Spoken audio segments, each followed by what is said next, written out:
This podcast is brought to you by Most Valuable Podcasts, leading the league in podcasting entertainment.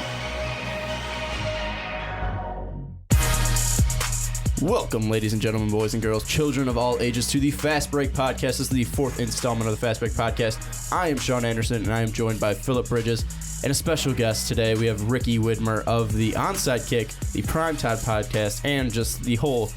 He runs the show here at the Most Valuable Podcast. The boss is in.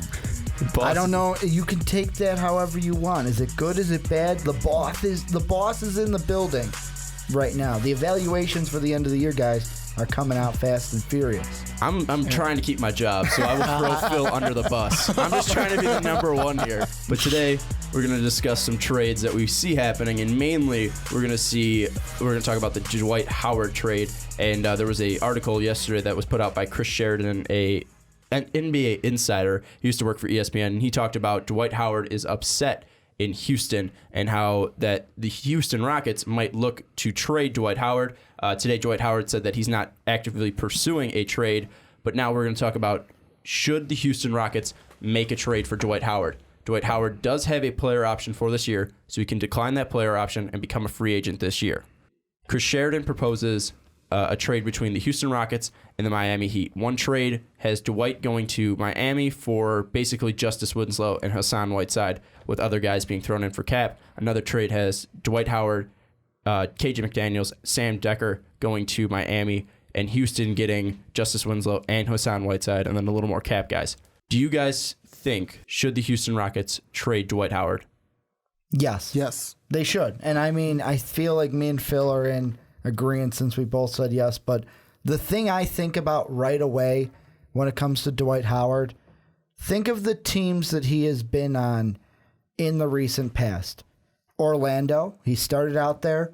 Did they do good things? Yes. He got them to a finals. He got them to playoff runs.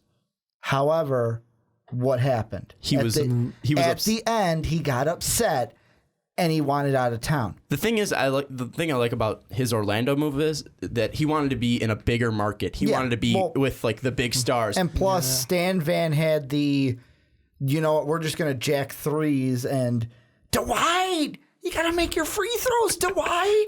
Then in LA, it's like he gets to the bigger market and the spotlight was too big. Out. He fizzles out. And now in Houston, is it all his fault? No. But the Rockets need to make a trade. Yes, the Rockets have to trade Dwight Howard. Look, at this point, Dwight and the Rockets, they had a good relationship early on.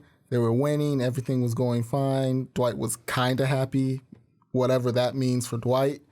But at this point in time, you can see from how Dwight has been playing this year, hasn't been, at his best. And he's at that age, 30, after 30, you start derailing just a little bit as time goes on. He still probably has 3 or 4 good years in him. But at this point, I think the trade has to happen. He has the player option. You don't want to lose him for completely nothing. And at this point in time, you try to get as much as you can for him. I'm not sure what team is going to be willing to trade, knowing that Dwight has the player option. Mm-hmm. That's the other fear. Because with the player option, Dwight's in total control. Unless he signs a contract as soon as he gets there, you have no idea what Dwight's going to do. And that's the scary thing for teams that are going to trade for him. And that's why, if I'm Miami, I'm not sure if I'd trade for him, which was the team he was rumored to be going to. Yeah, and that's in the Sheridan article. And the thing I think of is, isn't it kind of funny that we're talking about, and the name of this podcast is, should the Houston Rockets trade Dwight Howard? Because the thing I think of, and this is kind of playing devil's advocate to the whole everything this podcast is about, but to me, is Dwight Howard really the problem this time? I mean, if you look at his stats, in 32.4 minutes per game, he's throwing up at least 12 a night.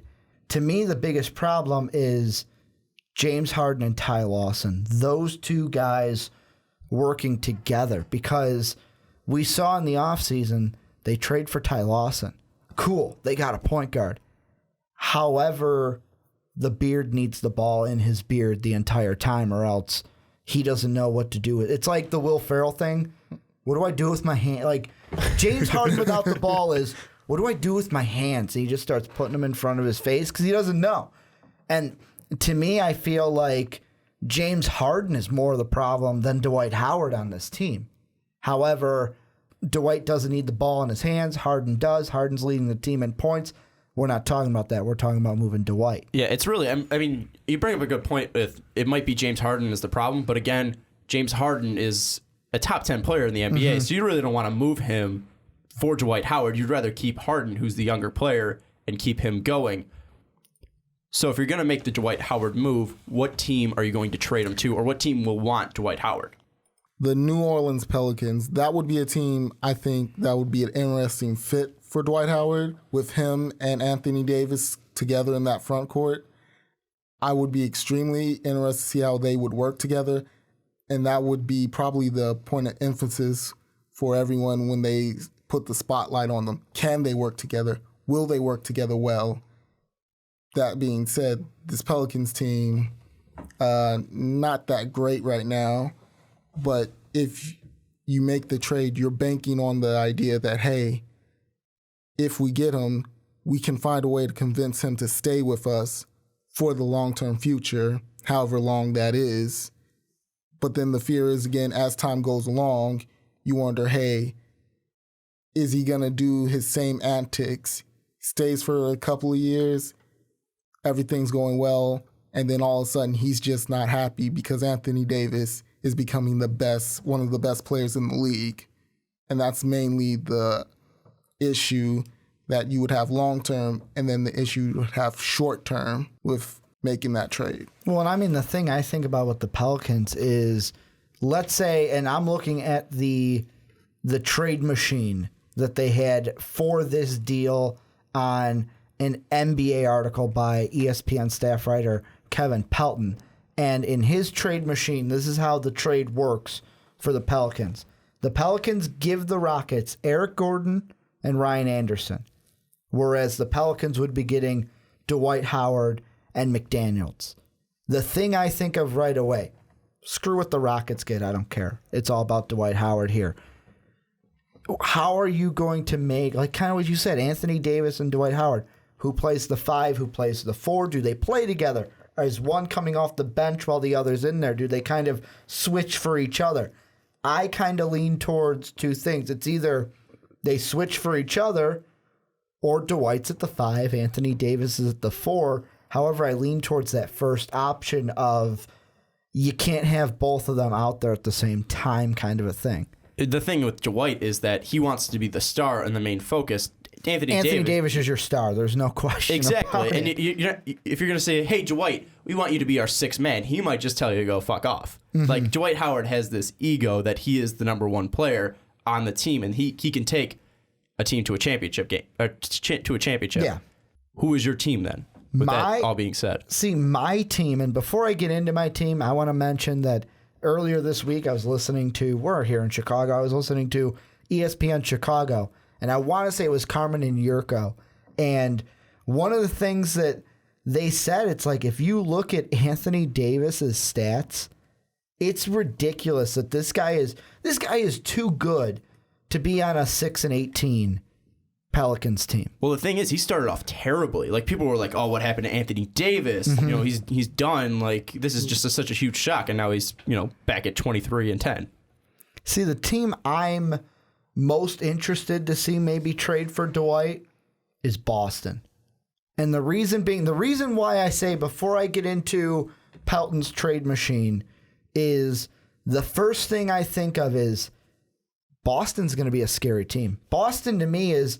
They're one of those teams that's probably going to, I know it's still early in the season, but they're probably going to be one of those teams where it's like they get the 8, the 7, the 6, but whoever they go up against, the Cavs, the Bulls, the Pacers, right now, those are the top 3 teams, they're going to give it a run for their money. It's kind of like, I want to say, I think it was when the Bulls it was the Vinny Del Negro days. Yeah, those were some pretty good days.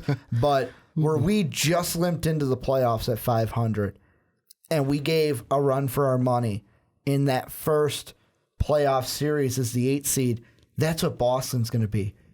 And the one thing that would take them just over the margin, like over that 8th seed and maybe get into the top 5 of the East, is get a guy like Dwight Howard on your team, because the trade machine that Pelton has is Boston would be giving up David Lee and Tyler Zeller.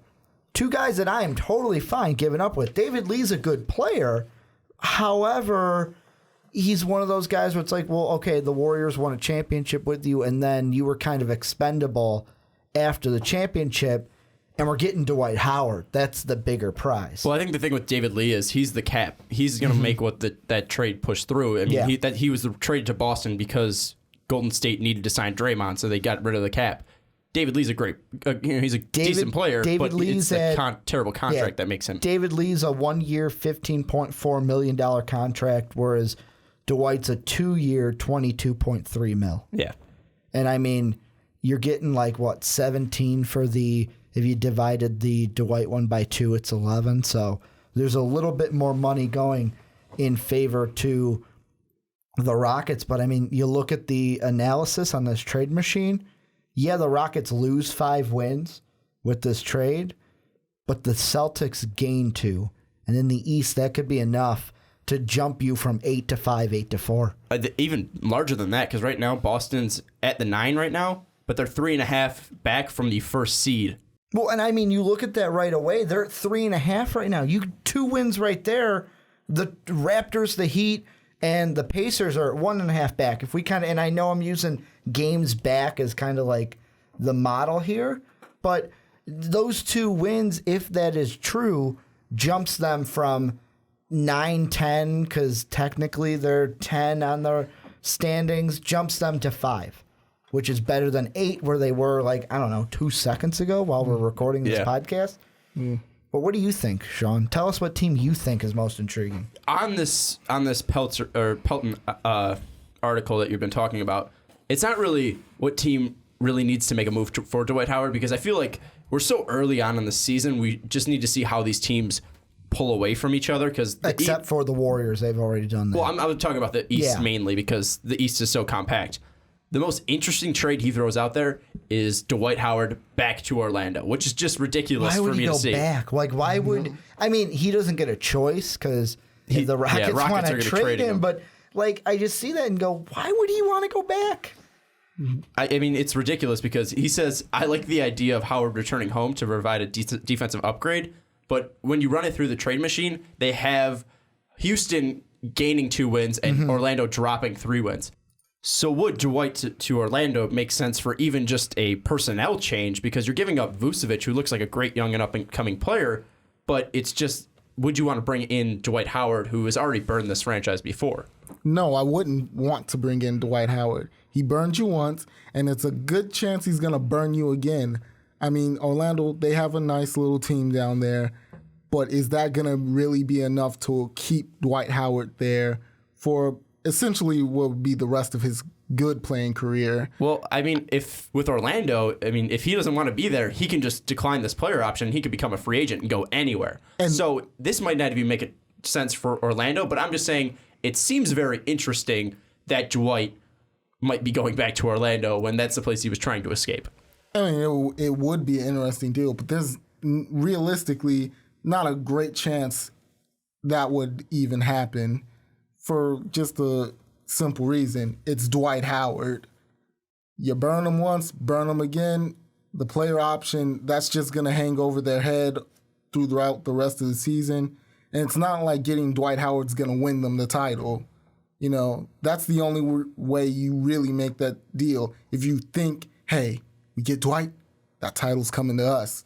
That's not happening with Orlando, so that trade is not going to happen. There's one thing and I know that any trade that really happens may be a little differently, but looking at the trade machine that Pelton had up for the Magic, where they're giving up Vucevic, Fry, and Jason Smith. Fry and Smith can go. Yeah, they're capped whatever. Yeah. I don't care about those two because Fry in 16 minutes per game is only giving me 5.2 points. Smith is only giving me 5.2 in 2 less minutes. So it's like, okay, I can live without those.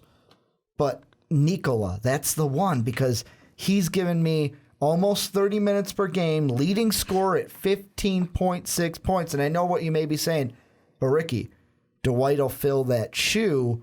The flip side to it is at least they don't have to give up Oladipo. They don't have to give up Peyton. They keep that young core. However, I'd rather have Nikola than Howard because of what Phil said. Dwight burned you once. Let him go. It's like that. It's kind of like the ex-girlfriend where you're kind of like, you know what? It's been a couple years. I think we can make it work again. And it never works. It never works. And then you go back and you go, now I remember why I hated her. Like, this is why I hated her. That's what this would be like. Pelton even says in this, but would Orlando really trade a 25-year-old center for a 30-year-old center? So it's more of just hopeful thinking that Dwight and Orlando can have this great marriage come back again. Like, oh, mom and dad are getting back together, but dad's a scumbag. Anyway, the whole thing that sparked this Dwight Howard thing was Chris Sheridan saying that Dwight doesn't want to be here, and then he's the one who brought up this Miami trade. And I want to talk about this Miami trade in general. He used the trade machine as Pelton did as well. He's got 2 of them. He's got 2 trades both to Miami. The first one I want to get your thoughts on. Miami's going to get Dwight Howard, Montrezl Harrell, and Jason Terry. Mm-hmm. Now, take out Terry because he's basically a cap dump. Yeah. Montrezl Harrell, I believe he's a rookie out of Louisville. Mm-hmm. And Dwight Howard is Dwight Howard. Mm-hmm. So you're getting 2 players there. Houston will be getting Luol Deng, who's basically a cap dump now. Chris Anderson, Birdman, who is a complete cap dump. And then Justice Winslow, the rookie who they drafted 10th overall. And Hassan Whiteside, who has an expiring contract. He's thinking Hassan is not going to re-sign because he's an unrestricted free agent after this year. So they just want to get something for Hassan Whiteside. But you're also giving up Justice Winslow. Who wins this trade if trade number 1 goes through? The Rockets, of course, because the one thing that I kind of feel like I'm late to the party to throw this out that we have not thought about, the trade machine is nice, but the one thing it doesn't take into effect is draft picks. Oh, yeah. I feel like, and this is just me, I feel like in a Dwight Howard trade, Houston's going to say, yeah, all these players are nice, but we want a pick. We want somebody that we can kind of draft in the future. And to me, if I'm the Heat, I'm not going anywhere near this deal because everyone's saying, I know it was off season and now we got to see him play a little bit and he's shown flashes, but overall hasn't probably been the most impressive. But why would you take Justice Winslow, have him be, everyone said he's the steal of the draft, but then trade him away for Dwight? Well, my first thought when I was looking at this trade, I was like, well, of course, looking at this, the Heat would win the trade, thinking, hey, you're going to get Dwight. He's going to somehow contribute. You might become a real contender in the East. You might get a shot at the finals if you could get past LeBron. But then I remember it's LeBron James, and it's that Cleveland Cavalier team. That's going to be a huge mountain to get over. So thinking about that, do you make the trade knowing there's a good chance you're not going to get to that summit and then risk getting burnt by Dwight Howard in the summer when he just decides, you know what, I'm going to opt out. This team, I don't believe it can really win. This team is getting a bit too old. Nah. I wouldn't even say that Dwight Howard opts out because he doesn't believe in the team. I just believe that he wants to be the main focus. And if he goes to Miami, then you're going up against Dwayne Wade, the greatest Heat player of all time. Yeah, so you're not going to be the face. But I feel like the thing that kind of helps Dwight in that category is D Wade's kind of like the old man that's just trying to get another ring at this point. The knees are gone. He ain't what he used to be. Yeah, I know he's leading the Heat with 18 points per game, but let's be honest. D-Wade is D-Wade. He's not Flash. Well, D-Wade and Bosh have also worked out this before because LeBron was the main focus point when LeBron and Wade and Bosh were all there. So they all have, Wade and Bosch have personalities that will include Howard. So it's not going to be like they want to be the face. They just want to be a team. The thing is that I just feel Howard, he's been in Florida before and he did not like it. And he wants to be the face. He wants to be a part of this great team, but they want to say, hey, look at Dwight Howard. He led this team, and not, hey, look at this great team with Dwight Howard. I'm all for youth. And right now, Whiteside and Winslow are the youth. I say Miami, you keep them. Now, however, I'm going to play devil's advocate because I have to. If they get Dwight, the positive from it, D-Wade doesn't play in the post. Bosch, let's be honest, he's a stretch 4. So he can go out towards he can play more stretch because you've got Dwight in the paint to be that focal point in the paint. And I mean, Whiteside is kind of, right now it's Bosch at the 5, Whiteside at the 4. You flip it and you put Bosch basically where he was when LeBron was on this team, because you have the, for sure, guy who can play at the 5. Well, hold on. Looking at these stats, looking at this year's stats though, Hassan Whiteside and Dwight Howard are basically equal. Dwight's averaging 12 points a game and 11 rebounds per game. Hassan, 12 points per game, 10.5 rebounds per game. So you're like basing it on stats alone. You're basically just switching players, and then you're losing Justice Winslow. Your big thing was losing Justice Winslow in this trade. What if you take out Justice Winslow and you put in draft picks? So you say you give up a future first and a future second. Would you be more comfortable making that trade and keeping Winslow? Or do you want the developed player if you're Houston? Or not the developed player, but you're getting a player that you know what you can get from? To me, for Houston, the biggest cog is not Winslow. To me, Winslow is more important to the Heat because he is your steal of the draft. I know stat-wise he's not having a great season, but guess what, Miami fans? He's going to come around. He is a good player. He's also only 19, if I'm correct, right? The biggest cog for me in this trade when it comes to Houston is Whiteside.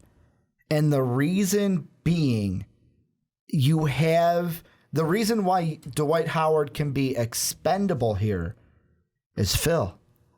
They've got the center of the future in a guy. When they drafted him, I was like, huh? Who's Clint Capella? But he's the future. So I mean, you can get Whiteside, then you have Harold, you have 3 guys that can play the 4 and 5, and then you can just worry about what we're going to do at Harden and Lawson later.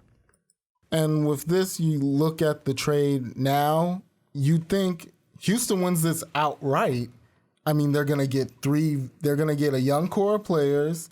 They're getting rid of the crybaby, so to speak, in the locker room. And you really open yourself up to a pretty decent looking future in terms of your team and where you're going to stand. And likewise for Miami, you look at them, it's all about hope now. You hope you can convince Dwight Howard to stay. You hope he can get you somewhere close to a championship. And that's why when I initially looked at it, I was all for Miami with this trade. I was like thinking, hey, they're contenders. They can really do something. And then I had to hold myself back and say, let's be realistic about this. This is a bad trade. And this trade probably is not going to happen. And for anyone who thinks it will, it's going to take an awful lot of faith in Dwight Howard. And that's something we really haven't had in a while because, ever since his best season, 2010, 2011, where he averaged 22 points, 14 rebounds, 2.5 blocks, he hasn't been that player. That player's gone. And as sad as it is to say, I don't think we're going to get that Dwight Howard back as much as we may hope. And I'm looking at your cheat sheet, Phil. What do you have written hugely under those stats? You have 2 phrases written right under those stats. What are they? Ego and crybaby. And that's it. And I feel like we could talk trade until we're blue in the face with Dwight Howard, but it kind of comes down to one question. Now I don't mean to take your job here, Sean, but I feel like this is the definitive question with Dwight Howard is he a team player? Is he that player that you want? If you're a fan of the Miami Heat, do you want Dwight Howard on your team because he's going to make the team better? And I feel like how many times in this podcast so far we said, well, he wants to be the face of that team. Said it a lot. Great guys just go and say, hey, I'm going to be on this team and I'm going to play my ball, say whatever, be in whatever role that I have to be in, and we'll win games. No, he wants to be number one so badly. I mean, it works for guys like LeBron because, let's be honest, LeBron's the best player in the league. Dwight Howard's not the best player in the league. And when it kind of goes back to what they used to say when he was on Stan Van Gundy's Magic. And this is the last thing I'll say. Big men need the ball fed to them. Guards and players like LeBron can do it on their own. Fair enough. Now, we'll get away from Dwight. We've talked about him enough. There's a second trade that involves KJ McDaniels and Sam Decker. Same players. That's an interesting thing, and I want to throw this on you, Sean. Okay. We talked about Winslow. Talked about him. I said how he's valuable to the Heat. However, if Miami gets Sam Decker, does that make it okay? I feel like Sam Decker is going to be a complete bust. So I feel like Winslow. Well, he doesn't play defense. No, that's his biggest. I don't thing. think he's a good enough shooter to outmatch Winslow. I feel like Winslow's just going to be ridiculously better than Sam Decker. Well, Winslow's got the tools, man. Yeah, it's just like you're thinking, all right, rookie, and then there's also KJ McDaniels, who has shown promise in Philly, but that's when he's on a terrible team and getting a ton of minutes. So KJ's an interesting, wrench that you throw in there, but I feel like it's still Houston getting the better end when you're getting Winslow and Whiteside, and especially if you can re-sign Whiteside, that's the big thing right there. But getting away from that trade, ESPN also had another insider article where they asked 5 questions, and we're only going to ask 4 of them. Keeping in the trade mindset, in the East, what team needs to make a trade? The Knicks. What's that trade? Or what do you think? Why do they need to make the trade? Right away, I think get rid of Melo, because right now with the Knicks, I feel like if you look at the standings, they're 12-14 at this point while we're recording this podcast, 5.5 out. So, I mean, yes, I know that Boston and Atlanta are ahead of them by 2 and 2.5 before we get to the playoff teams. But if you're sitting, usually in the years past, it's, the 4th seed is 5.5 back of the first place team. No, that's not the case this time in the East. And Porzingis has shown great promise. He's showed that, hey, maybe Phil Jackson wasn't off his rocker to draft this guy so early. And I'm sorry, Knicks fans, Melo's not the answer. When you re-signed him, he's not the answer. He's not going to be the guy. Find someone that you can build around Porzingis. That's what I think with the Knicks. Phil, who do you think's got to make a trade in the East? In the East, I'd probably go with Boston. Honestly, I know we've talked about, getting Dwight Howard earlier on. I don't think Dwight Howard is that person, but I think they do need to look for that one player that could just, I don't know how. They're going to be scary, dude. Marcus Smart's ridiculous. Oh, they are. Boston's going to be scary good, man. They just need that one player who's going to just ignite them all the way, and whoever they go after, maybe they think Melo's the guy. I don't know. Probably not. I think you need a big guy there. You need a neat big guy. But, crazier things that happen. General managers get big heads, think, hey. Boogie Cousins? Yeah, I was thinking, the Howard trade makes sense because, they need an inside force because Kelly Olynyk is not a force inside. And don't forget about Isaiah Thomas leading the team with 20 points per game. Isaiah Thomas is great, but I feel like Marcus Smart's going to be like your Paul Pierce. Isaiah Thomas might be the Ray Allen of that. You need a Kevin Garnett. Boogie Collins could bring that because he obviously has a similar attitude as KG did. Dwight Howard, also another big man. So you're thinking Celtics. I'm thinking Celtics. Now, the Celtics aren't a bad idea because they need to make a move in some way to, separate themselves from the East. But a team that's kind of already separated themselves in a way is the number 3 seed in the Indiana Pacers. You don't have a big man. Your big man there is Jordan Hill. That's not going to get it done. So you might want to see, DeMarcus Cousins is out there. Dwight Howard is out there. He wouldn't be the main guy, and we know his big ego problem, but he's still a big man. Hassan Whiteside's even out there. And if you want to have him for a rental for a year, you can take that. I feel like Indiana, if they add a inside presence that they lost with Roy Hibbert, when he just kind of fell off the face of the earth, you need to add something that Paul George can rely on and add some scoring there.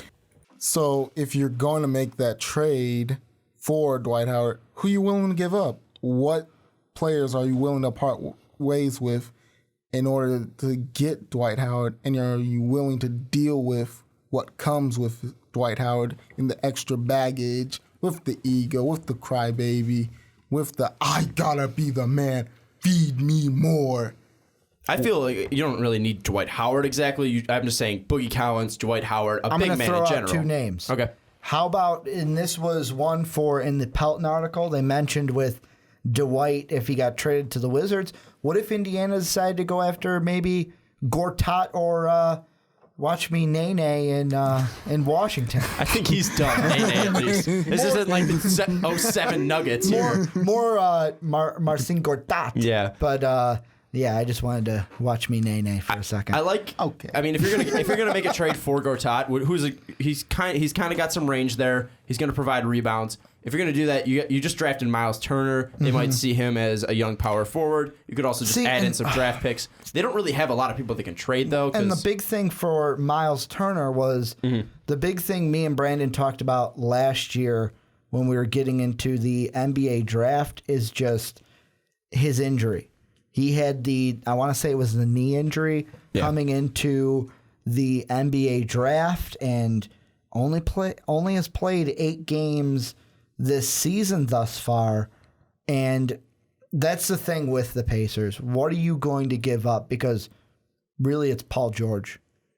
I mean, you also have Monte George Ellis. Hill. Yeah. That's the show. I mean, Monte Ellis isn't what he used to be with Dub Nation. Well, before they were Dub Nation. He was the only guy on that team, though. So, I mean, if he puts up 33... Curry came and said, no, this is my Dub Nation. Get out of here. I like Indiana's fit because they don't have a center at all. But do they need a center? I mean, what if you go up against Cleveland? You have Kyrie, who's going to shut down George Hill or Monte Ellis, and then you have LeBron, who might shut down Paul George, or they might just cancel each other out. You have Kevin Love down low. Who's going to stop Kevin Love? You have no one to stop Kevin Love. I'm going to throw out an interesting situation. This is just off the top of my head. I know this probably won't happen because it's interdivisional teams. Are you saying Taj Gibson? Taj, however, to get Taj, you got to take Derek too because that's the guy we're looking to trade. Do the Pacers pull that trigger of, we need Taj, but the Bulls want to get rid of Derek too? Because right now the big trade talk with Chicago is Derek. But if we jump into that and get Derek, who are we going to get from Indiana? We're going to need George Hill? George Hill, maybe? Because they're not going to give up Paul George. I don't know about George Hill, we can just throw Paul George out the window because they wouldn't give it to us. Well, obviously. But I feel like, and maybe I'm wrong, but I feel like if the Pacers even tie, and this is just speculation up the ass, but if they go for like a Taj Gibson from the Bulls, do the Bulls even say, well, no, you got to take Rose too? Do they even push Rose? Or do they say, no, we don't need to trade Rose? Is that all the media? That's kind of another thing to push into it. I think it might just be media with Rose. I'm not entirely sure with that because... But to get back to the Pacers, what are they going to give up? Yeah. I mean, that's the big thing. What are they going to give up? Draft picks. You can always give up draft picks. I mean, look at the Celtics. Celtics still have that draft picks from the Nets when they traded for Kevin Garnett. Stupidity. Well, yeah, I mean... Stupidity. It's stupidity now... But what if they don't work out? And what if the Pacers... Notice something about cocky Russians. I mean, Rocky IV, he gets beat by Rocky. I watched that the other day. Great. The cocky Russians, that's how the Cold War ended because they were so cocky. Cocky Russian in Brooklyn. How many championships do you have, buddy? Glenn Robinson. Yeah. He was a second-round pick out of Michigan. I mean, he's nothing special. You can give up him. Yeah, but he's not going to be anything trade-worthy. I'm just saying. I'm thinking young players in this. If you want to give up Monte Ellis and people are looking for a guard, you could always do that. Bring in someone big. The Pacers may be a team we look at towards the trade deadline. Because the thing with the Pacers is Paul George is young. So if you bring in a Boogie and you sign Boogie, then giving up future draft picks, you're like, all right, we gave up draft picks for a top 5 center in the NBA. So the draft picks might not scare Larry Bird there. And the one thing you got to think of and this may be the last thing to bring us into the West because we got to talk about them too, but the thing that the Bulls, the Pacers, the Heat, the Raptors got to think about, we're recording this podcast on Wednesday. Guess who comes back tomorrow for Cleveland?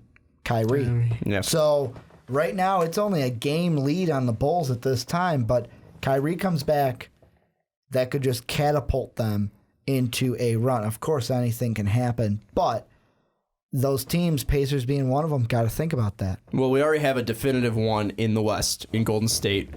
San Antonio is also up there. So, I mean, you got a definitive 1 and 2 in San Antonio and Golden State. 3 through, basically, 3 from, let's say, Minnesota, still in contention. Maybe Minnesota's not in there. But what team in that bunch needs to make a trade to at least solidify their position in the West or make a move in the West? Well, if any team needs to make a move, you would think about, you probably say, if you're, I don't know, Denver, maybe you try to make a trade. Maybe you're looking for someone to help your team out and pushing forward. You're not sure what piece you want, but you need anything at this point to say, hey, we want to establish ourselves as a team that wants to push forward into the playoffs. Because you have Moutier, and Moutier has been pretty good, pretty decent in his first year. 10 points and 5 assists. And the thing about the Nuggets is they're sitting right now in 8th. At the 8th, and right now at this point in time, they're in shouting distance of 7. They're 2 back of the Grizzlies at 6. Hell, I'd even say 2.5 back of Dallas at the 5. That's shouting distance. So with a trade, you could move up. And I know you mentioned Moutier. I mean, they got Kenneth Faried down there. The thing is with them, I'm thinking point guard. They got to be looking for a point guard. Maybe a Derrick Rose. We don't know.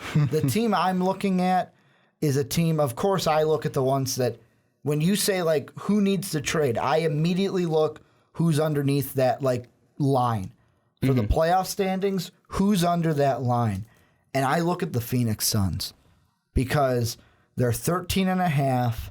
They're a half game out of the 8th spot. I mean, you can throw the Jazz in there, too, because they're technically tied with the Nuggets right now while we're recording this podcast. But something about that Suns team where they make a trade and they're just able to catapult themselves into the playoff picture. And they're a team that may be looking to get rid of Tyson Chandler, maybe looking to get rid of Marquise Morris. Maybe they need, to me, they're a team that, I mean, we could have thrown them in with the Dwight Howard discussion because they're going to be in the market for a big man.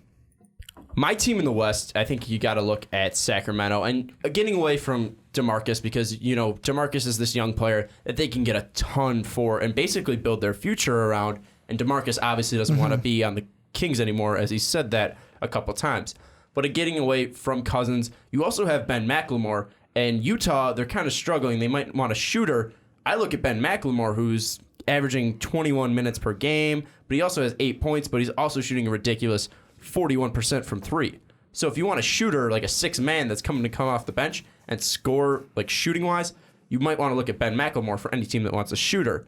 Also, you mentioned that Mark Stein said that the Kings are going to trade Caron Butler. I was actually just going to throw that out there because you're talking about Ben McLemore. I'd say, well, what about looking at a guy like Caron Butler? However, there's an article right now.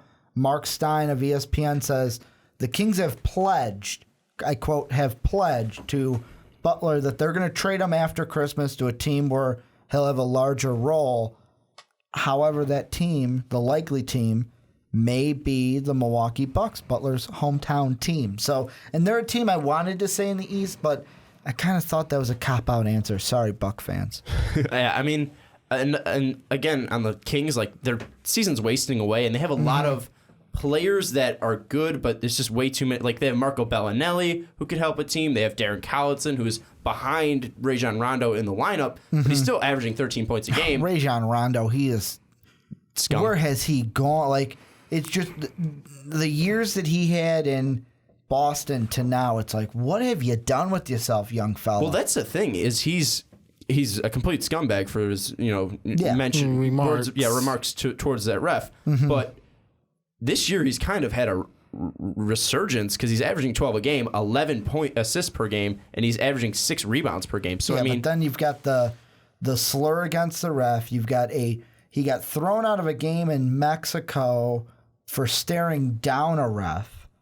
So I mean, to me, Rondo, I don't even know about his stats because to me, all I see is what kind of antics is he doing on the court with either talking to the ref, staring at the ref, just being an overall just bad player, I'm going to say. We also know what happened with the Mavericks with Rick Carlisle and how they just completely butt heads. But what were you saying, Phil?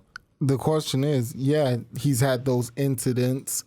That being said, if a team is really desperate, hey, you'll deal with whatever comes with the extra baggage that comes with them. If you're dishing out 12 points and 11 assists, hey, if we need a point guard, come on over. And then let me just throw this. Take you. See, I disagree with that. I think the way I think of is I don't want him, like, even though he has 12 points, I don't want him anywhere near my team because it's all about the attitude. And it's kind of like you throw the Dwight Howard thing in there. The one thing we talked about is because of his attitude, if he wants to be the guy, do I want him on my team? And for me with Rondo, 12 points is great, but what kind of a guy are you? Well, let me throw this out here. We've seen Rajon Rondo succeed in Boston.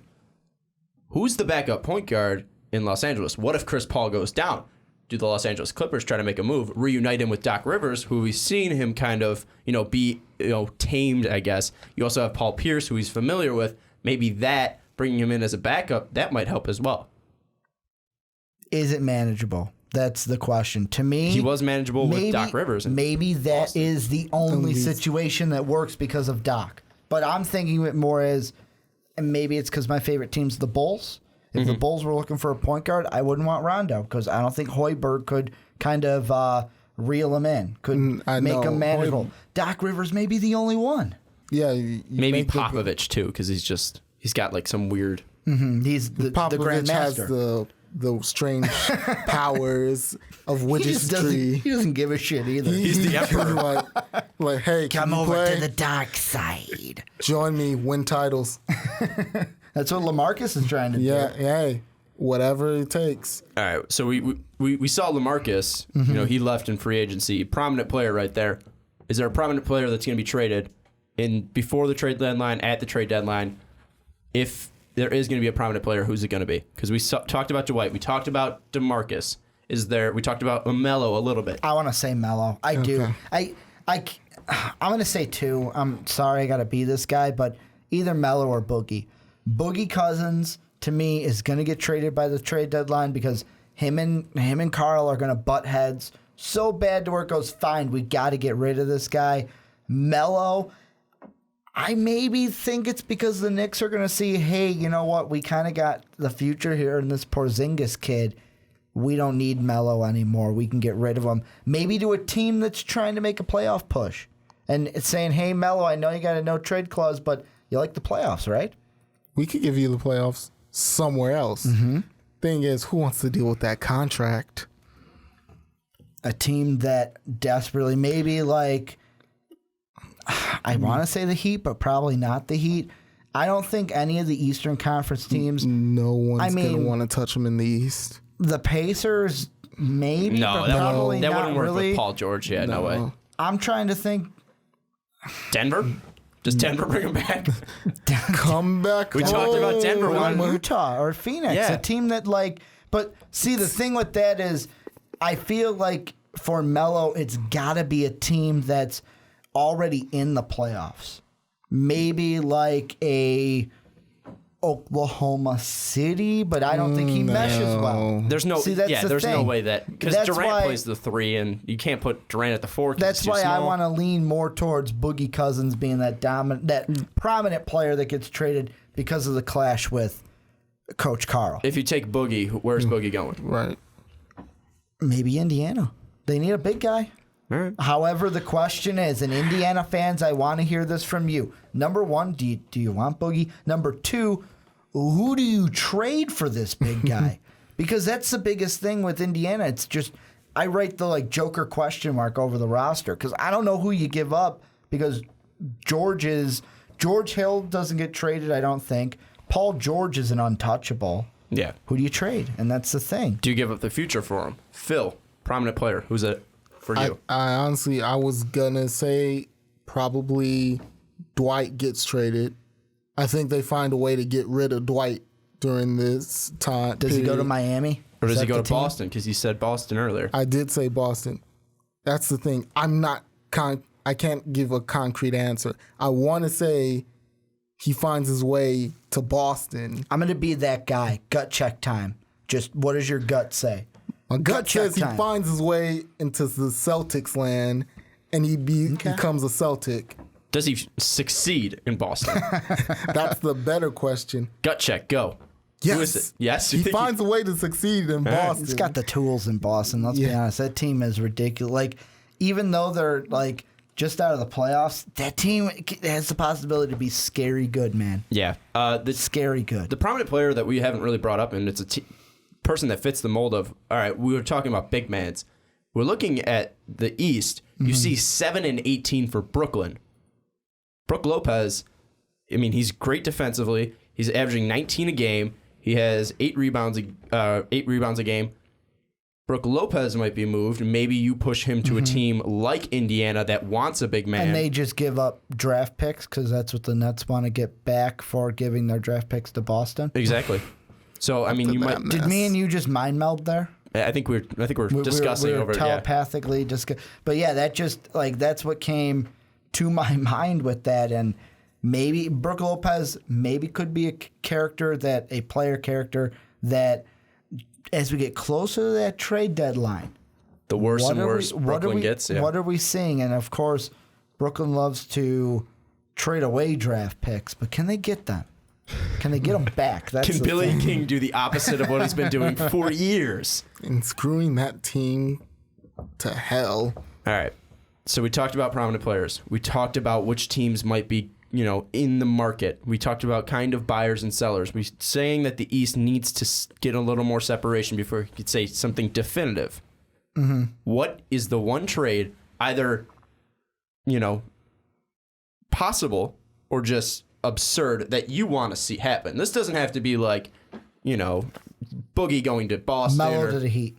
Melo to the Heat's the one that you want to see. Why? I just feel like if there's any team, he's not going to work in New York. That's plain and simple. Porzingis is the future.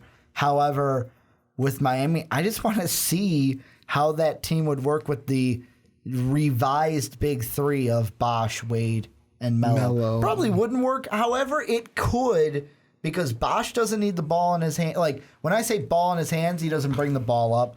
Wade, like I said, isn't flash anymore. Those knees are on the way out. They're more Derrick Rose knee than they were D. Wade flash knee. And Melo could bring the ball up for this Heat team. I mean, Gordon Dragic then can't bring the ball up, but hey, Melo can.